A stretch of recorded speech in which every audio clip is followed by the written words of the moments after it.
ஈரோடும் சிறப்போடும் இருந்தது. என்றாலும் ஒரு ராஜ்யத்தை ஆளும் மன்னருக்கு, சுகபோகங்கள் குறைவில்லாத அரசருக்கு ஒரு சோகம் இருந்தது. ஆம், அதுதான் புத்திர சோகம்.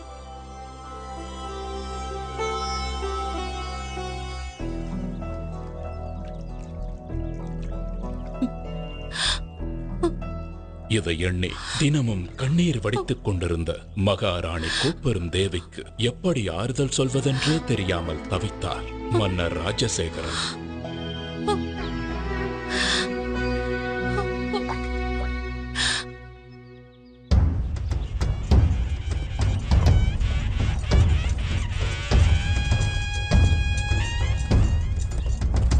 ஒரு நாள் மன்னர் ராஜசேகரன் நகர்வலம் வந்து கொண்டிருந்த பொழுது, இதோ நம் மன்னர் தான் எவ்வளவு திறமையாக நம் ராஜ்யத்தையும் மக்களையும் வழி நடத்துகிறார். இப்படி ஒரு மன்னர் கிடைக்க நாம் எல்லாம் பெரும் பேறு பெற்றிருக்க வேண்டும். உண்மைதான். ஆனால் எல்லாம் இருந்தும் என்ன பயன்? நம் அரசருக்கு புத்திர பாக்கியம் இல்லையே. நம் மன்னருக்கு பிறகு இந்த ராஜ்யத்தை ஆள ஒரு வாரிசு இல்லாமல் போய்விட்டதே. இதை கேட்டதுமே மன்னர் பெருமான் மனம் நொந்து போனார். கடைசியாக கடவுளிடம் முறையிடுவதைத் தவிர அவருக்கு வேறு வழி ஏதும் தோன்றவில்லை.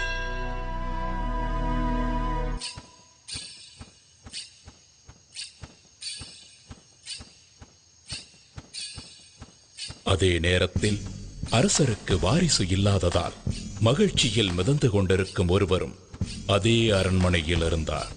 அவர்தான் பந்தள ராஜ்யத்தின் அமைச்சர்.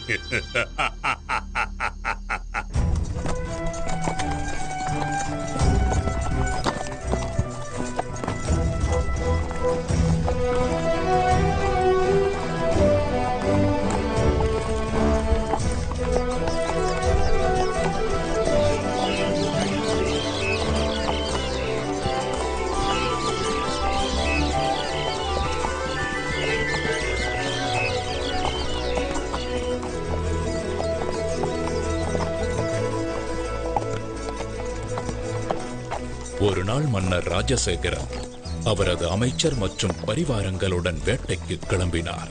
அன்றைக்கு என்றுமில்லாத அதிசயமாக மனதில் அமைதி நிலவுவதையும் நெஞ்சம் மகிழ்ச்சி அடைவதையும் உணர்ந்தார். அமைச்சரே, இன்று காலையிலிருந்தே என்னை சுற்றி நற்சகுனங்களாகவே நடந்து கொண்டிருக்கிறது. என்னுடைய வாழ்வில் ஏதோ நல்லது நடக்கப் போகின்றது போலவும், உள்ளத்தில் புதைந்திருக்கும் சோகத்திற்கு வழி கிடைக்கப் போகிறது போலவும் தோன்றுகிறது. அப்படி நடந்தால் எனக்கும் மிகவும் மகிழ்ச்சிதான் அரசே. மன்னரின் நம்பிக்கைக்குரியவனாய் நடித்துக் கொண்டு மன்னரின் இடத்தை பிடிக்க மனக்கோட்டை கட்டிக்கொண்டு